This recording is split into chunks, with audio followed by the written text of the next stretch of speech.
noite, São Carlos. Bom, hoje, aliás, era um dia que eu... Boa noite.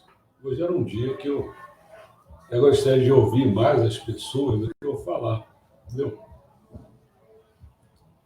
Eu acho que é um filme que merece, assim, pessoas tenham visto, tenham achado, Dona Nilma também entrou.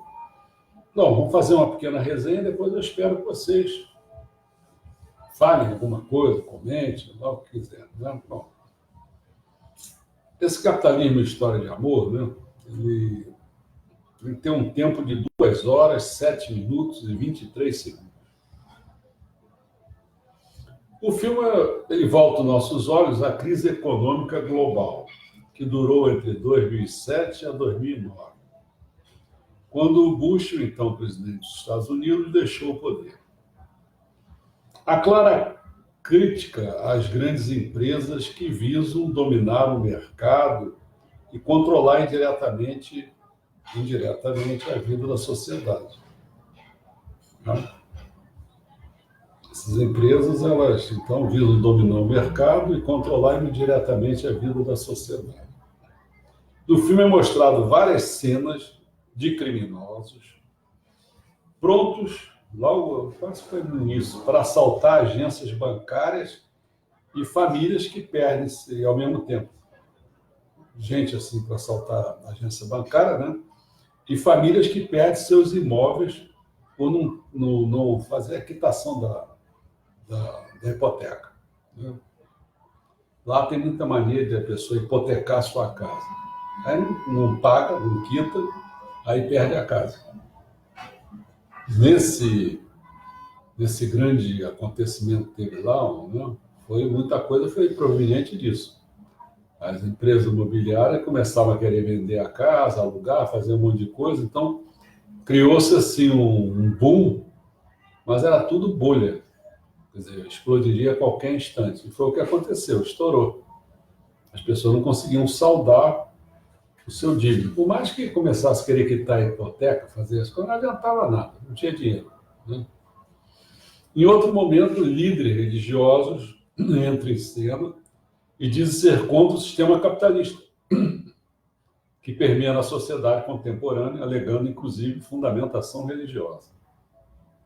Estou falando só coisas, mostrando coisas, aspectos do filme. Né? Murray, quer dizer, o autor, né, aquele gordão, ele faz vários filmes sobre essas situações. Né? Ele dialoga com várias autoridades, instituições financeiras. Às vezes ele não é diálogo, às vezes ele pega uma fita métrica, uma fita assim, passa em volta do... Aí diz que eles estão presos, né? Ele faz uma oê danada. Então ele dialoga, entre aspas, às vezes, né, com várias autoridades, instituições financeiras do poder legislativo, para saber mais sobre os problemas que o país enfrentou. Em seguida, entrevista uma jornalista que participou da investigação do Congresso americano, procurando saber onde que o dinheiro foi parar. A morte de Franklin Roosevelt é lembrada no filme, asseverando que muitos países mudaram a sua lei maior em virtude deste acontecimento. Logo após, passam 60 anos até a chegada da tragédia de um furacão. Se não me engano, foi o Katrina, né? Dizendo que somente os menos afortunados sofreram perdas. Murray termina fazendo discurso contra o capitalismo, concluindo que o dinheiro não deve mandar na sociedade. Também acho. O dinheiro deve mandar na sociedade, é o que acontece. Quando assim o faz, o dinheiro mandando na sociedade, a sociedade deixa de ser humana. Todavia, é o povo que tem que manter o controle de tudo e ditar regras do jogo. Isso é o que tem que acontecer. É possível analisar nas críticas do diretor do filme, o Murray, né, que o próprio sistema capitalista nos faz cair por si só quando, por exemplo, você pega um empréstimo do banco para avisar cada vez mais dinheiro, mas é entrelaçado aos juros que fazem com que se torne impossível, né? E aí vem o quê? Vem a inadimplência. Muitas pessoas buscam apenas um lar, Tem poucos e mesmo assim o sistema é capaz de desalojar e colocar na rua. Não sei se vocês lembram daquele homem, o senhor já, né? Mas para onde que eu vou? Né? As pessoas perdem tudo.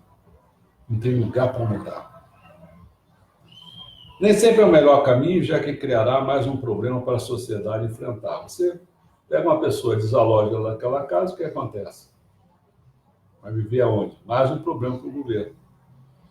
O certo é que para o capitalismo ser aperfeiçoado, não se pode impor força sem diálogo e não facilitar a resolução das dívidas. Pelo contrário, com as negociações e a não criação de embaraço, a população tende a haver grande número de inadimplências. Né? Verifique que os Estados Unidos não são liberais, já que não oferecem os principais serviços públicos gratuitos, necessários diretamente e assim idealizados por particulares. E isso acaba afetando os mais pobres, que não podem pagar serviços de qualidade. No Brasil, todo mundo sabe, né? De saúde, pá. Se fosse realizado pelos particulares, com maior vigilância do Estado, poderia ser também. Os particulares fazem, mas o Estado está vigiando. Talvez funcionasse. Não apenas tem que oferecer o serviço de qualidade, tem que fazer com que este serviço chegue a todos de forma igualitária, como assim deve ser. Por fim, mostra que bancos e grandes empresas apresentam ou aparentam querer nosso bem, aparentam, mas possuem segundas intenções. Querem sempre tirar proveito por trás das oportunidades que eles oferecem, né, que são garantidas. O filme exalta aqui a democracia e diz que ela é a solução para o capitalismo. Ora, realmente uma sociedade democrática tende a andar conforme os ditames do povo. Desse modo, também não é simplesmente colocar no papel. É necessário que a prática realmente seja democrática. Que o povo saiba os importantes valores e princípios que o Estado tende a possuir para a prosperidade e, com isso, conseguir, mediante sua qualificação, escolher representantes que realmente não ficarão de olhos vendados para o coletivo e com foco no capitalismo. Escolher representantes, entendeu? A ponderação é necessária em vários meios, inclusive na economia. Um Estado que apenas busca lucrar e querer aparentar no âmbito internacional uma força suprema, somente o interesse individual esquecerá do seu lado interno e da sociedade que ali existe. São pessoas trabalhadoras que apenas querem ser felizes. Por isso que um dos nossos áreas de estudo, né, de conhecimento, é o volume 16, que é felicidade. Podemos até não perceber, mas nossas vidas estão sendo cada vez mais controladas e observadas pelo governo, que nos induz a adquirir bens de consumo. Induz. Esse governo PT, então, a última coisa é sempre mais comprar para movimentar a economia. Vai sim. Nos induz a adquirir bens de consumo e alimentar o poder monetário de um ente denominado Estado. Enfim, este documentário retrata a crise financeira americana na transição do governo de Bush para o Barack Obama. A história traz reflexões sobre o que é o capitalismo e principalmente as suas consequências. Também como o sistema que visa o lucro pode fazer diversas alterações numa sociedade.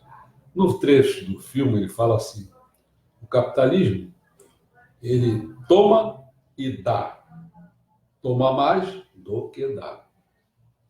Não é um trecho do filme, se você leu. Foi dito por um dos personagens.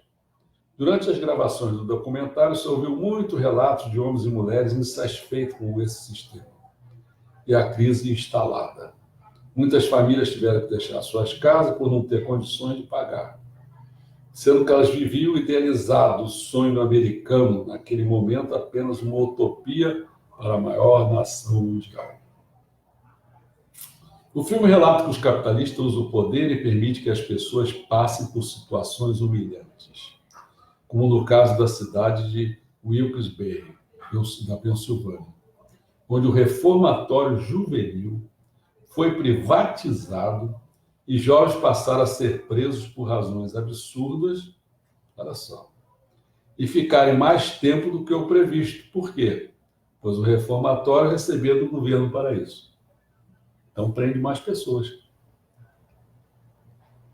Lá um juiz condenava os jovens, isso sem motivos reais, pois era subornado para condenar cada vez mais.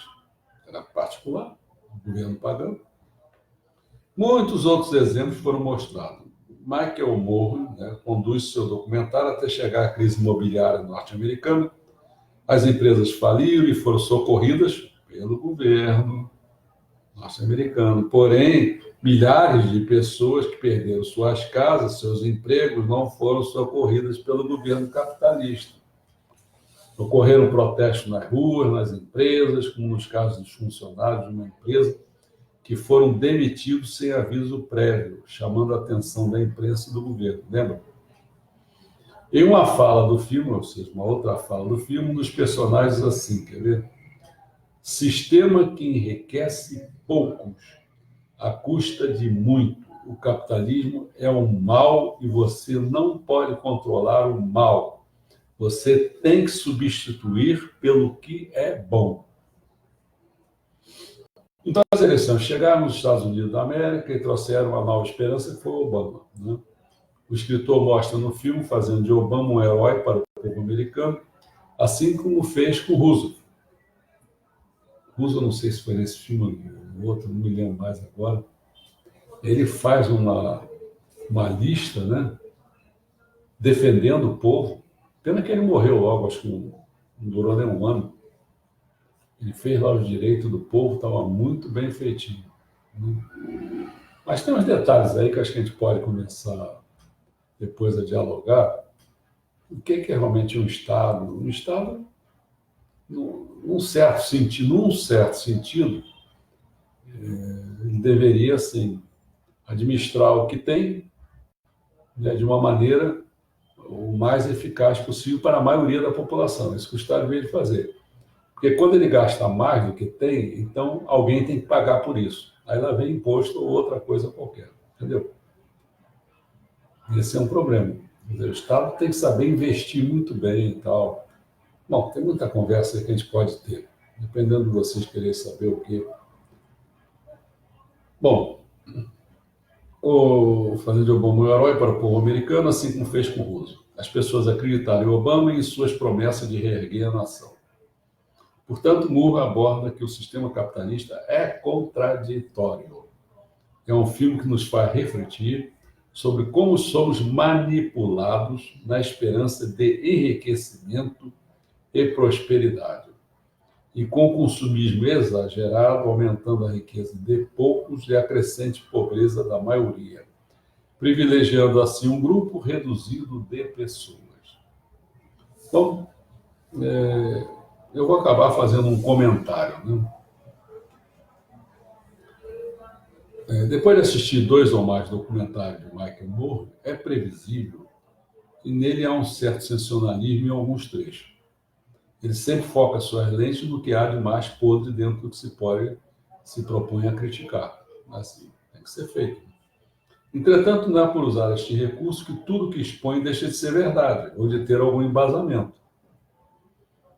A parte mais perversa é o seguro de vida dos funcionários, onde os beneficiários são as próprias empresas. Eles davam um nome para isso de... um nome pejorativo. E agora, para lembrar, se alguém lembrar depois, me lembro.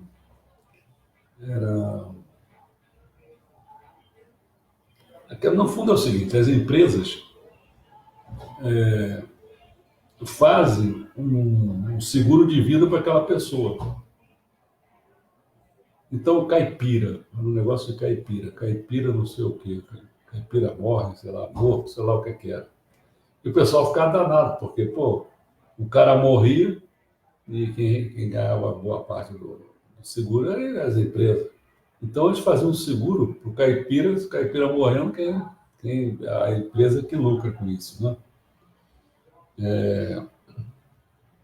Uma outra parte que me chamou a atenção é a fala de uma mulher da empresa, uma empresa lá chamada Windows Door.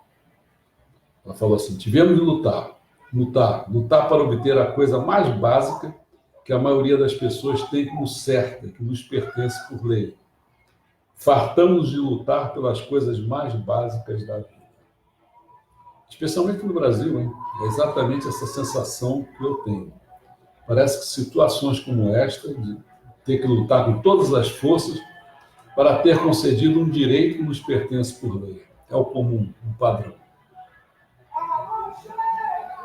Fico pensando como seria a vida num país como a Suíça, Suécia, Finlândia.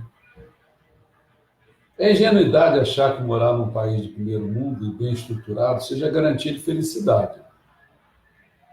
Não penso que deveríamos ficar como pensadores gregos, apenas filosofando o dia inteiro. Mas como seria a vida se deixássemos de nos preocupar e de nos ocupar tanto tempo, praticamente o tempo todo, para atender necessidades materiais tão básicas?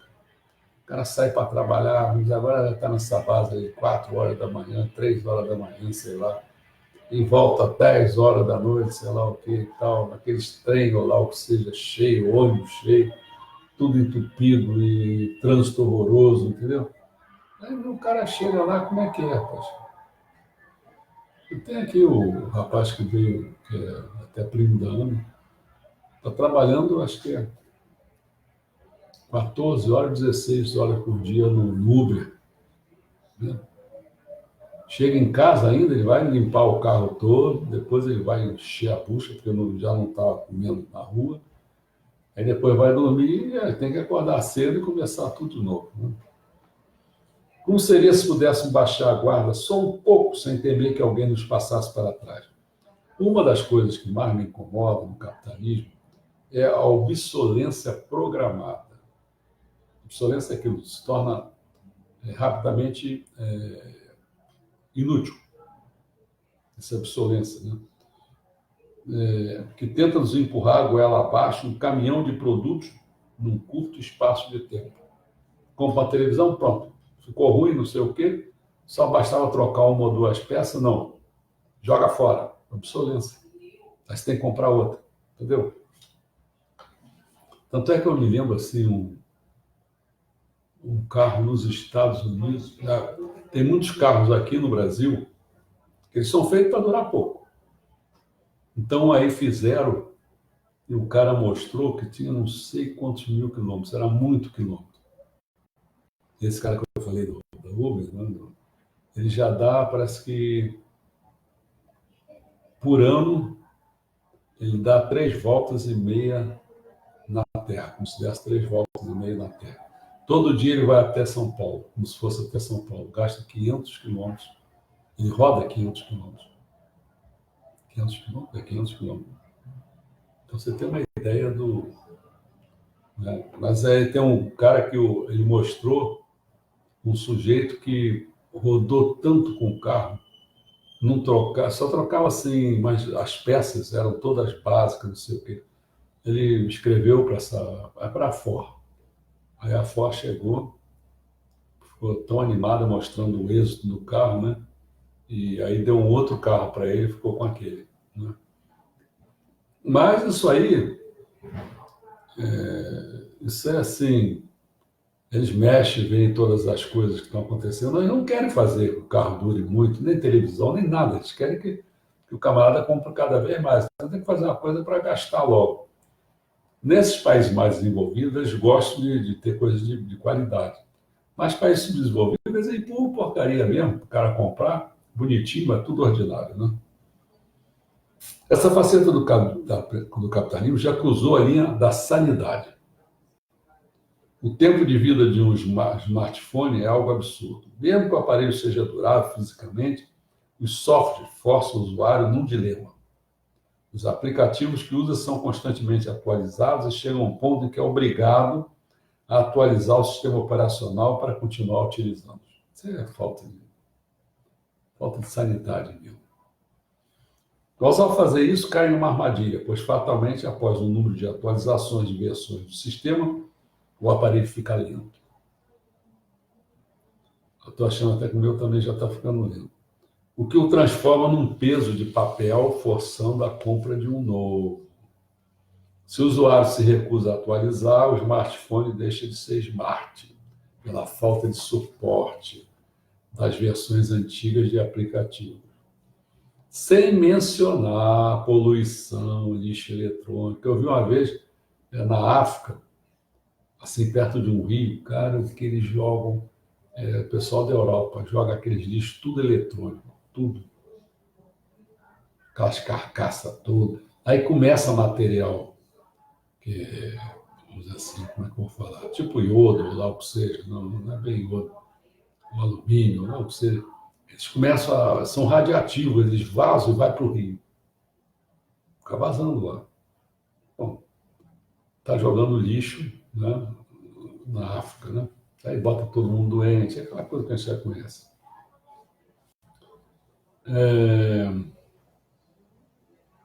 Por exemplo, o japonês tem umas ideias legais, ainda que não resolva o problema, mas com fabricar medalhas, extraindo o quê? O ouro, a prata e outros componentes de celulares e outros aparelhos eletrônicos descartados.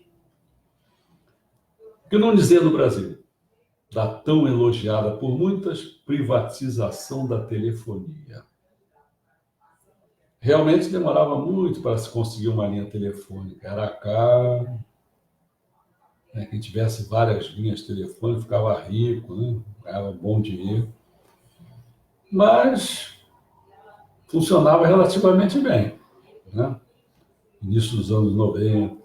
E o proprietário da linha ainda poderia alugar para outra pessoa, aquilo que eu falei, tinha direito a ações da companhia, etc. Depois da privatização e a chegada da banda larga, parecia tudo uma maravilha com sua popularização, então virou uma festa.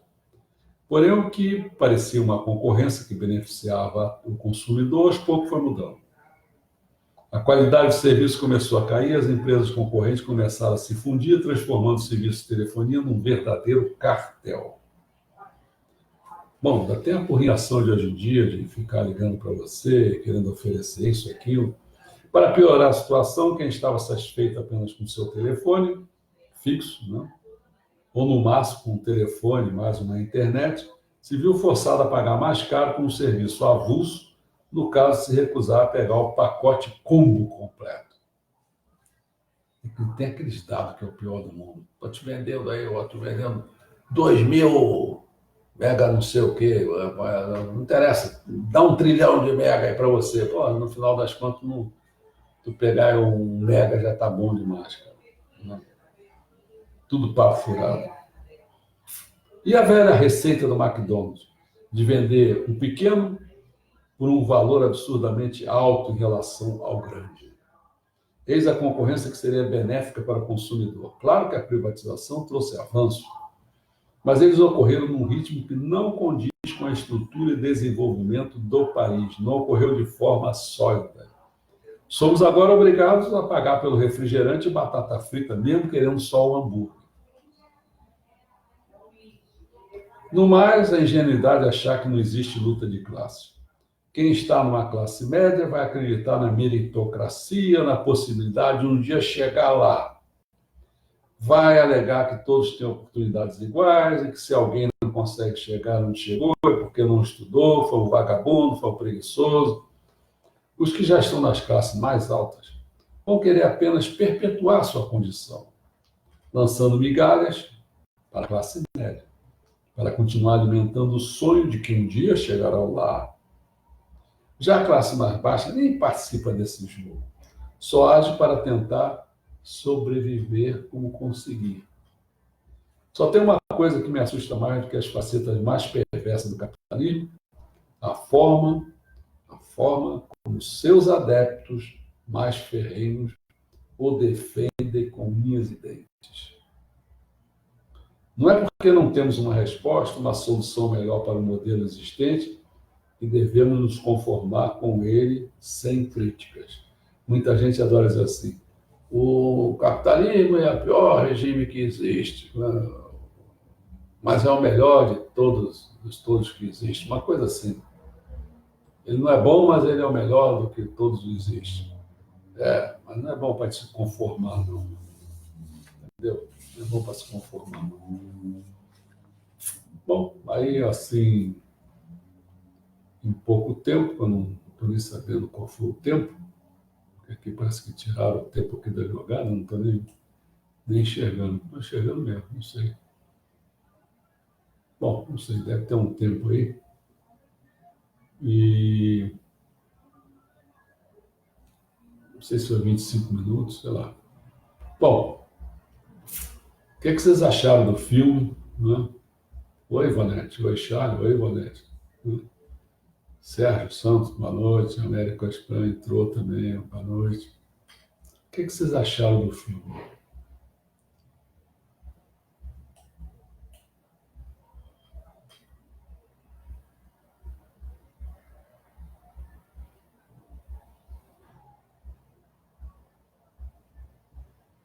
Ah, tá aqui no canto. Não são meia hora. Meia hora nós falamos. Estou dando assim um tempo para ver se alguém quer falar alguma coisa. Eu acho que esse filme ele revela muito, né? Ele mostra que a gente não pode. Com isso, ninguém aqui está fazendo defesa do socialismo, não. Nenhuma coisa nem outra. Essa que é a verdade. Quer dizer. Então, como o capitalismo está presente aqui, o Paulo Guedes está. A gente pode dizer que talvez até para a época de hoje seja uma coisa relativamente positiva, porque nós estamos entregues ao, à porcaria do PT, com aqueles negócios todos, está levando o país cada vez mais à falência, né? Aquela dívida enorme. Né? Eles querem achar que não. O que eles pensam, o que eles acham, não tem nada de essencial. É só maluquice mesmo.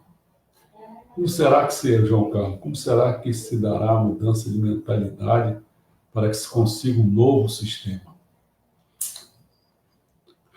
O problema, usando essa palavra mudança de mentalidade, é isso mesmo. Quer dizer, primeiro, antes de responder logo diretamente, é dizer isso aí mesmo. Quer dizer, você tem que se convencer. Veja bem, eu como comunista, eu sabia que o que o Marx tinha pregado era que a infraestrutura era determinante. Ou seja, a economia é que determinava as coisas. Então, a economia era o foco. E aí tudo mudaria, a superestrutura dominaria, ou mudaria. O que é que você queria dizer com a superestrutura? É tudo.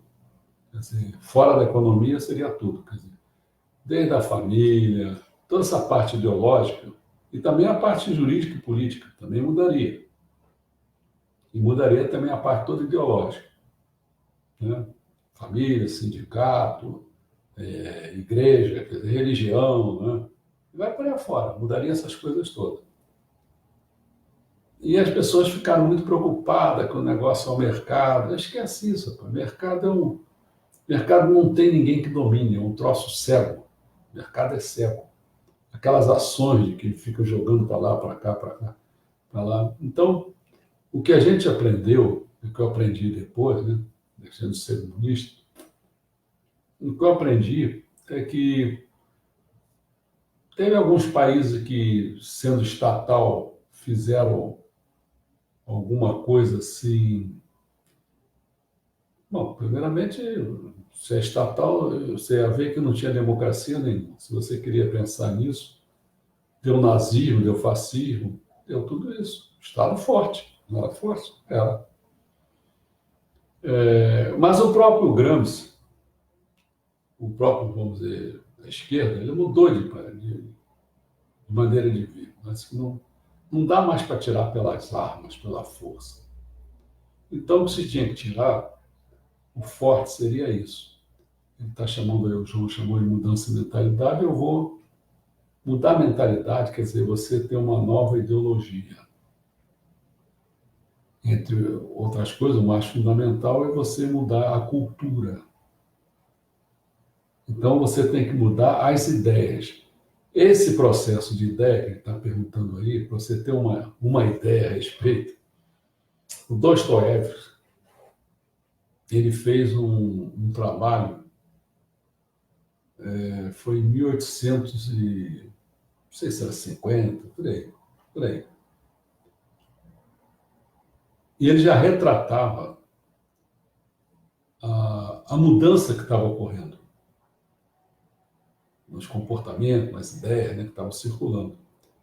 60 anos mais tarde é que foi se dar a Revolução. Então as coisas mudam. Para fazer essa mudança realmente da sociedade, às vezes demoram muito tempo. São pessoas que vão conversando, que vão colocando as coisas pela imprensa, pela mídia em geral. Quer dizer, então, através disso, é que as coisas vão preparando terreno para haver a mudança. Então, estou tentando responder para eles dizendo assim: como será que se dará a mudança de mentalidade para que se consiga um novo sistema? A primeira coisa que você tem que pensar fazer é o seguinte: não adianta querer criar projeto de lei. Por exemplo, vamos fazer a escola sem partido. Tudo bem. Faz um projeto de lei, acaba que a escola agora tem que ser sem partido. Bom, a primeira coisa está errado. Já fazer o projeto de lei está errado. Que a disputa tem que ser no mundo cultural. É lá que você tem que derrotar o inimigo. E a defesa nossa tem que ser a seguinte: a gente tem que defender que a escola com todos os partidos. Porque não existe algo, qualquer coisa que você falar, tem um cunho ideológico lá dentro, porque tem ideias circulando. Então é besteira você ficar querendo defender uma escola sem partido, porque sem ideias. Não, vai ter ideias lá circulando. Não tem jeito isso. Entendeu? O que é preciso é criar um grupo de pessoas que defendam a ideia. Eu vou dar algo. Você sabe qual é o grande problema na escola? Por que você não quer que a escola, o partido do PT lá esteja mandando na escola lá dentro? Aqueles professores doutrinando os outros. Eu não tenho nenhum problema contra isso. Quer doutrinar? Doutrina. O que você não pode fazer é o que o PT faz, os seus comparsas, do pessoal, essa turma toda, é que eles querem que os outros não façam nada. Eles ficam censurando. Eles vivem dizendo que eles são o certo.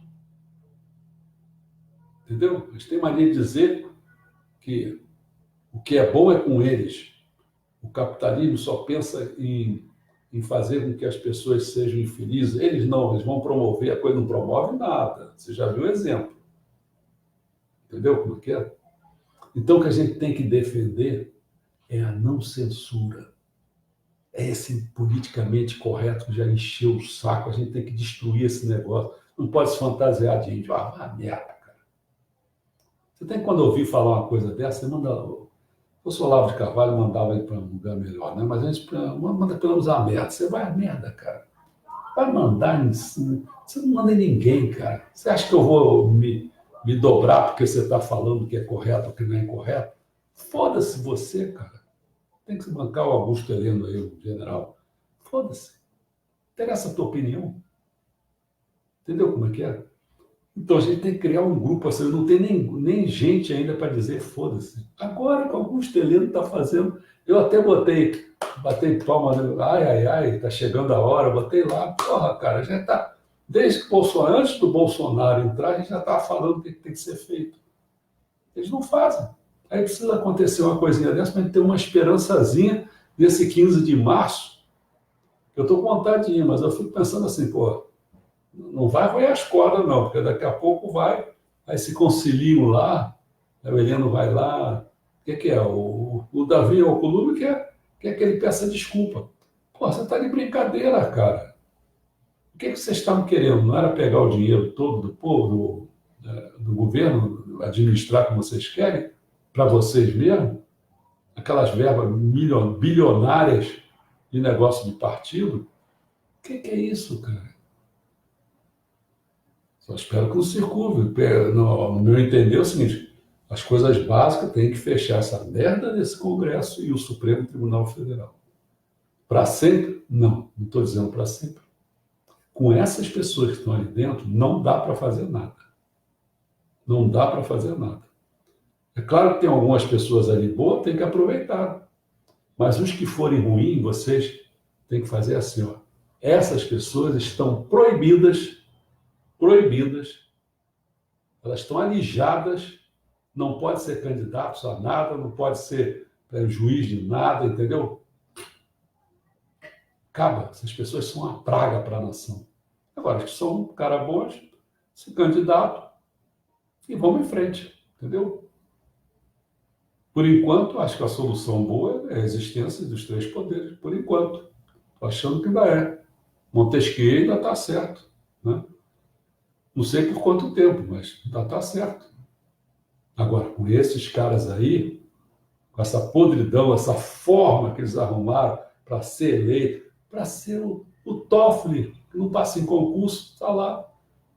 O porco gordo aí, que, porra, votinho de merda em tamaninho de nada, aí agora está lá presidente, não sei o quê. Para com isso, cara. Para com isso. Para com isso. Está rotando demais. Então, como se dará a mudança de mentalidade para que se consiga um novo sistema? Esse trabalho que a gente está fazendo, umas boas próximas vezes aí eu já falei da história. Bom, primeiro montei toda uma história, já falei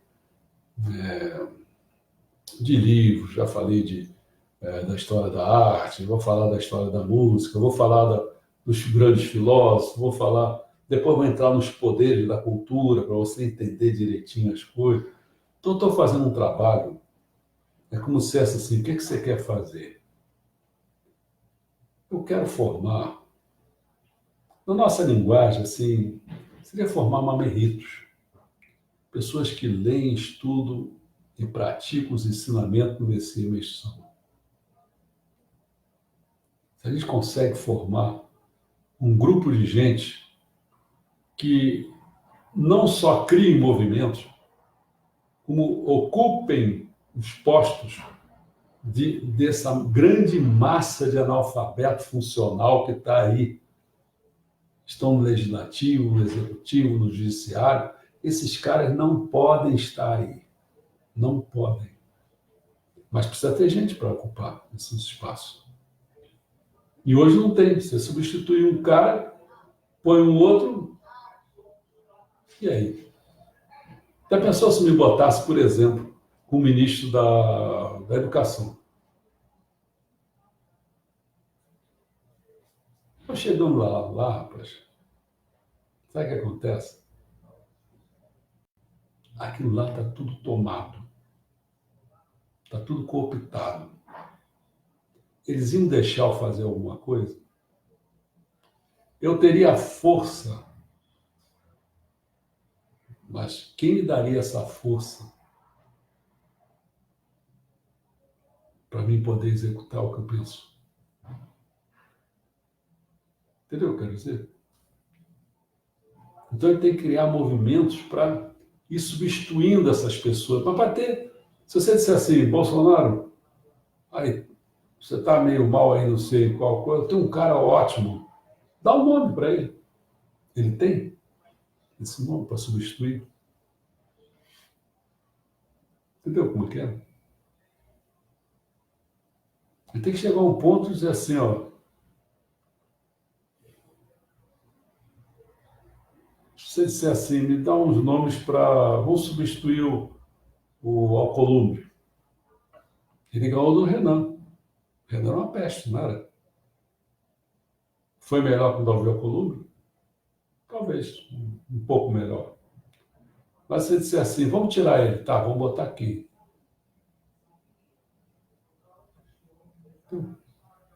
Então, João, não sei se eu estou respondendo, mas o negócio é o seguinte: o cerne da questão é ter gente qualificada. E não se faz gente qualificada de uma hora para outra. Então, a gente ainda vai ter que muito, porque essa coisa tem que cair na linguagem das pessoas. Né? Ele está tudo dominado, cara. Vamos nos convencer. Está tudo dominado. Você vê que a Rede Globo é uma potência do outro lado. Não é porque seja de esquerda, não, nada disso. É gente tudo oportunista, criminosos que, né, que vivem se locupletando com verbas do governo. É sempre esse troço todo. Quer dizer, então, as universidades. Porque se você olhar assim e disser assim, olha, vou te dizer uma coisa, que era a minha crença. Eu olhava para o governo assim, naquele, vou chamar de socialista, que já foi o Fernando Henrique, PSDB, Partido Socialista. Aí veio o Lula com aquela conversa, mesma coisa. Vamos chamar disso aí de socialismo? Vamos fazer um. São os creptocracia, lá de, o governo de ladrão, era outra coisa, né? Mas tudo bem, vamos chamar eles assim. Né? Aí, uma pena que eu me perdi.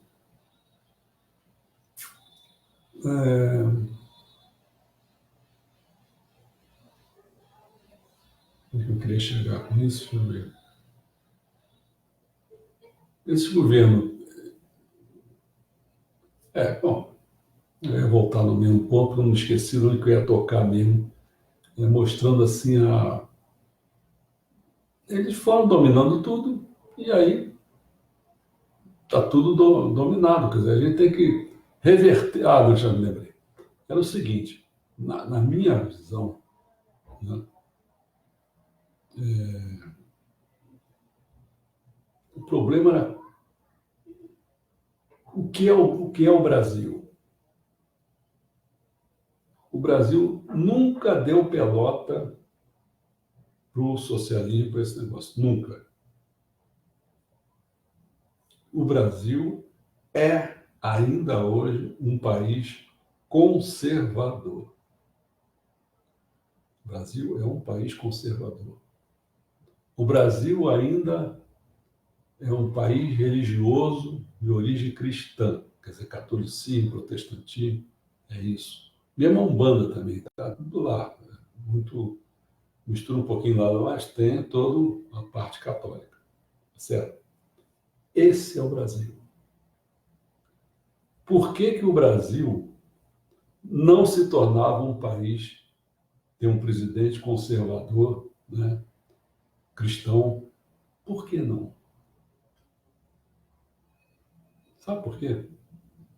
Porque os candidatos que eram oferecidos não eram isso. Até o Lula uma vez falou, pô, que bom, estou concorrendo também com socialista, então a disputa era entre eles. Não era assim? A disputa era PT com PSDB. Ah, tá de brincadeira, cara. O dia em que apareceu um candidato conservador e cristão, foi o Bolsonaro, ganhou. Entendeu? Essa que é. Então, quer dizer, mas para chegar a ter possibilidade de criar uma situação dessa, eu acho que uma das pessoas que influenciou isso foi o Olavo de Carvalho. A gente teve um débito muito grande com ele. Porque ele começou a criar condições de ter na linguagem deles, né, um partido de direita, conservador, cristão. Quando criou essa condição, o povo, votou. Entendeu? Então, o que a gente tem que fazer, na minha visão, né, que eu sou, acho que a maioria que está aí sabe que eu sou seguidor do Messias Meixo Sama, né? Então, aí a gente tem que olhar qual é o tipo de ideologia que ele coloca, a cultura dele, Por isso que eu estou fazendo todo esse esforço de mostrar a cultura de imersão. Aquela sistematização toda que eu faço, estou apresentando, que eu já acabei, né, o volume 2, já deu o volume um que foi Deus, acabei de dar o volume 2 que é o mundo. O volume 3 na terceira temporada, eu vou falar, o volume 3 é sobre o homem. Quer dizer, então eu estou dando a cultura. Porque tem que ter essa. Eu estou dando mais do que essa cultura. Estou enchendo as pessoas de cultura. Porque o que o Gramsci quis fazer e fez, né, era combater a cultura existente. Entendeu? Que depois que destruísse, aí vinha com aquela cultura rala que eles têm, ralíssima. O Marx não consegue. Se você pega como é que eu chamei isso aí, de vez em quando eles falam, esqueci o nome deles. Se botar para confrontar o que ele apregoa, o marxismo, esse pessoal, eles não têm argumento nenhum. Tanto é que se você for. Aquele Gabriel Monteiro, ele pega aquele pessoal todo, destrói todos eles. Todos, todos, todos. Eles não têm argumento. O que eles vivem é de falando a mesma coisa. E isso dá uma impressão, na base desses idiotas todos, dá a impressão que eles estão certos. No momento que eles sofrem uma pergunta, por exemplo, tá bom, você quer isso, mas o que é isso? Pronto, acabou. Eles se acabam num instante. E a gente tem que criar o quê? Cultura sólida. Eu dou muito mais do que isso, porque eu verifiquei isso. Acho que quem está me acompanhando está vendo a distância. A distância, a falta de cultura. A pessoa já deve ter. Ontem eu entrei, quem me acompanha ontem, você viu. Eu fiz uma entrada numa. Foi de livraria, mas não foi numa livraria, foi no museu. Eu fui entrando nesse museu, você lembra? Andar para andar, andar para andar, né? Então ali eu fui falando, lembra do Davi, o Rembrandt de um lado, né, mostrando uma coisa e outra, tal. Então, quando as pessoas, quando eu fazia livraria, uma biblioteca, né, pensou uma livraria, um débil mental desse não consegue, se ele entrar lá, primeira coisa, o foco dele vai ser olhar tudo, vai ficar apavorado. Como é que eu vou saber isso tudo? A gente que tem treinamento para isso, a gente não entra para querer, a gente não fica afrontado com aquele conhecimento todo. A gente está com foco, a gente quer pegar algum livro que seja interessante para o que a gente está fazendo, não sei, entendeu? É outra ideia, cara. O imbecil não tem jeito, cara. Então eu estou tentando preparar a pessoa toda culturalmente e dando a cultura do mais alto nível, que é seguindo o Messias Mexicano. Essa que eu estou fazendo, estou preparando essas pessoas. Você vai dizer, pô, mas para quanto tempo? Ah, não sei, meu amigo. Eu sei que querer enfrentar essa situação com pouca gente com cabedal é difícil. É difícil. É difícil. É claro, com forças armadas você faz, mas você tem que fazer isso para preparar as pessoas. Porque também, se você não fizer isso para preparar as pessoas, você tem que botar força momentânea para tirar o restolho que tem aí, esse restolho que está impedindo o país. Você tem que fazer isso para isso, essa rapidez aí, é para não deixar a pessoa esperar o Toffoli se aposentar. Não é? Esses bosta todos aí que ainda estão querendo ficar 80 anos ainda julgando ali, pô, tem que aposentar esses caras mais rápido. Se aposentar não seria a palavra, né? Eu não usaria essa palavra. Eles não merecem aposentadoria. Eles fizeram tanto mal ao Brasil que ele tem que ser escorraçado. Vai trabalhar, seus vagabundos. Trabalhar. Coisa que vocês nunca fizeram. Quando fizeram, tentar trabalhar dessa maneira, foi contra o país. Esses bandos de vagabundos também lá do Congresso, Senado, deputado. Tem que botar isso. Né? Mas a gente não pode esquecer que isso é uma etapa. Etapa grandiosa, é educar, formar as pessoas, dar cultura para as pessoas. Que através da cultura a gente modifica, com a ideologia toda, a gente consegue modificar todo o sistema. Vocês estão me explicando, João Carlos? Se tiver mais alguma coisa que você queira colocar que talvez eu não esteja percebendo, né? Coloca aí. Né?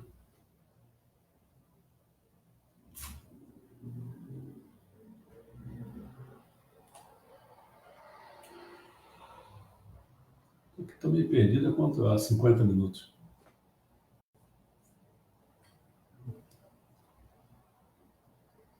O que achou, João Carlos? Que é chato o sistema, né? Que o cara podia falar, mas o cara tem que escrever. É um troço chato, né? Como é que eu posso fazer? Esse é outro problema. Falta de dinheiro é um problema sério. Né? Às vezes o que a gente mais lastima é isso, não ter dinheiro para poder fazer as coisas andarem com mais rapidez, com mais eficiência. Né?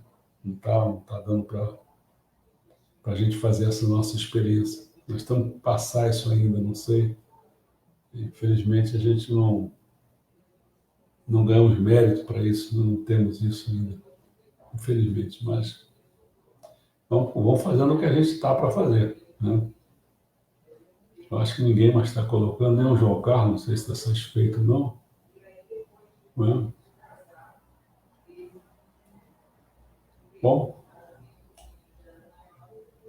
tem aqui, eu fixei mais para baixo, tem bastante gente. O João Carlos falou, o filme parece o Apocalipse. Né? É triste, né, ver aquelas pessoas todas. Porque, assim, esse é o grande drama. E ele só vai ser resolvido com o que eu estou falando. Olha só. Qual é a grande questão? A grande questão é se você acha que tem que ser o liberalismo, né, ou tem que ser o estatizante. Essa que é a grande questão. Ou seja, o homem é bom, se ele é bom, o que vai acontecer? Basta o liberalismo que ele luta lá para fazer as coisas, não sei o quê, papá, e o mercado vai ajudando, não, você vai para cá, você vai para lá, tal, vai ajustando todo mundo e tal. O homem é bom, não, o homem é ruim. Bom. Então precisa de um Estado forte para poder educar esse cara que está não sei o quê e tal. Essa questão, ela não se resolve por aí. A mesma coisa de a lei do talião, bateu, levou, ou é a lei de Cristo, bateu da outra face. Nem uma coisa nem outra. Essa situação não pode ser posta. Você não precisa nem bater nem apanhar. A mesma coisa essa questão do... Não é gente... Né? Não é que era ruim nem que era bom.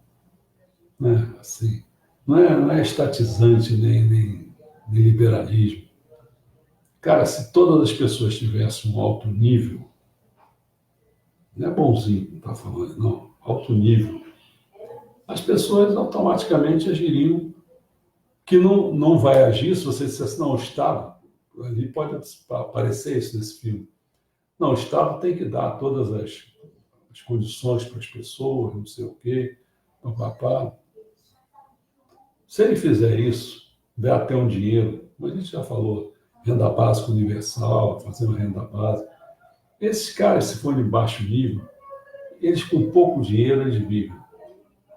Vai passar a maior parte do tempo dormindo, né? Então, se você der água para a casa dele, der essas condições dele, pronto. Eles não querem mais nada. São baixos níveis. Eles vivem quase que... É feito mendigo. O que o mendigo faz? Já reparou? Toda hora estão dormindo. Aí é assim, quer dizer, você quer o que? Uma sociedade mendiga? É o que transforma, pô. Esses lugares aí que querem começar a fazer muita estatização e começar a dizer como é que o cara tem que ser, como não tem que ser, você forma um grupo de mendigos. Geralmente você pega Cuba, está todo mundo passando dificuldade. É isso que você quer. Aí você pega o capitalismo, você vai olhar lá, você vai ver também é cheio de gente com problema. Cheio de gente com problema. Não pode ficar iludido que está todo mundo bem, não. Não é isso, não. Entendeu? Então, realmente, o caminho que eu vejo é esse. A gente tem que formar realmente as pessoas. Como o Estado não faz, não adianta ser nem Estado nem particular, não vão fazer, não vão fazer. Então, eu aqui tentando fazer esse bocadinho aí, essas pessoas que estão assistindo aí, pode ser que entre essas pessoas que estão assistindo, vão ser as pessoas que vão, talvez até alguns mais novos, assim, que vão ser as pessoas que poderão vir a ser um ministro, vir a ser um dono de alguma coisa interessante, entendeu?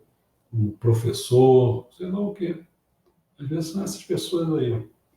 Eu estou ajudando a construir esse tipo de pessoas, entendeu?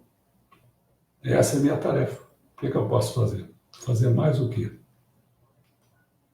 Não tem condições. Se eu tivesse mais dinheiro, eu faria. Mas não tem. Não adianta ficar deixando de fazer essa função que eu tenho para ficar andando com uma faixa por aí, feito gentileza. Certo? Ficar maluco. Tá certo? Ninguém mais falando? Então amanhã nós já vamos, pra você ter uma ideia, né? Amanhã eu já vou começar a entrar nos grandes filósofos. Eu tive que dividir em dois, porque é um pouco grande. Mas eu também não quis cortar muita coisa, porque eles são muito bons, entendeu? Para a gente falar sobre ele. Então, amanhã nós vamos falar sobre Descartes, Hobbes, Locke, Leibniz e Rousseau. Na próxima vez, nós vamos completar falando em Descartes, aliás, Kant, Hegel, Marx, Schopenhauer, Nietzsche e Heidegger. Tá? Aí depois, na próxima vez, a gente vai entrar na história da música. Tá? E aí vamos continuar, né? A gente vai até o dia 5, se não me engano, né? Até o dia 5. Então você vê que nós temos ainda bastante coisas para serem faladas, né? Quer dizer, você vê, nós vamos ter ó, 1, 2, 3, 4, 5, 6, 7, 8, 9, 10, 11, 12, uns 13 aí, 13 encontros aí. Depois eu vou para, falei para vocês que eu vou para fora, vou ficar uns 5 dias fora, e aí eu vou voltar com uma novidade. E essa novidade eu vou fazer até o fim do mês. Depois eu entro na temporada de novo para a gente dar continuidade que a gente está fazendo, que é a Bíblia do século XXI, que é a história, chama assim, a música, o cinema, né, a música, cinema, literatura, né, e vamos por aí afora, e essa coisa nova que eu estou fazendo vai continuar, tá certo? Então, espero ter. Até amanhã, então, se Deus quiser. Boa noite, obrigado pela presença. Tá?